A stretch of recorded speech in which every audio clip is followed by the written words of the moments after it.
மூணார் போகும்போது பெருசு பெருசாக வளர்ந்துருந்த இந்த செடியை பார்த்துட்டு சிவப்பு இஞ்சி இல்லைன்னா நம்ம பயன்படுத்துகிற இஞ்சி செடி அப்படின்னு நினச்சிட்டு கிட்ட போய் பார்த்தா அப்போ தான் தெரிஞ்சுது அது ஏலக்காய் செடின்னு. இது இஞ்சி குடும்பத்தை தான் சேர்ந்தது. முக்கோண வடிவில் இதில் காய்கள் காய்க்கும், அதிலிருந்து விதைகள் எடுக்கப்படும். இந்தோனேசியாவை தாயகமாக கொண்டது. இந்த செடியை பற்றினதான முதல் குறிப்பு சுமேர் நாகரிக குறிப்பிலையும் இந்திய ஆயுர்வேத புத்தகங்கள்லையும் காணப்படுது.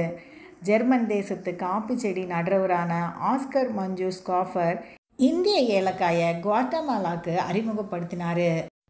இப்போது அவங்க தான் உலக அளவில் ஏலக்காய் உற்பத்தி செய்து ஏற்றுமதி செய்கிறதுல முதல் இடத்துல இருக்கிறாங்க.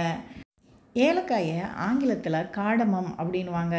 இதை லத்தீன் வார்த்தையான காடமம் அப்படின்ற வார்த்தையிலேருந்து எடுத்திருக்காங்க. பானங்கள் உணவு தயாரிக்கும் போது வாசனை பொருளாக இதை சேர்க்குறாங்க. மருத்துவத்துலேயும் இது பெரிய பங்கு வகிக்குது.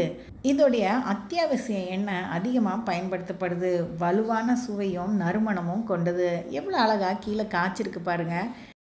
நான் பறித்த காய் கொஞ்சம் சின்னதாக தான் இருந்தது, பிஞ்சாக தான் இருந்தது. அதில் விதைகளை என்னால் எடுக்க முடியல.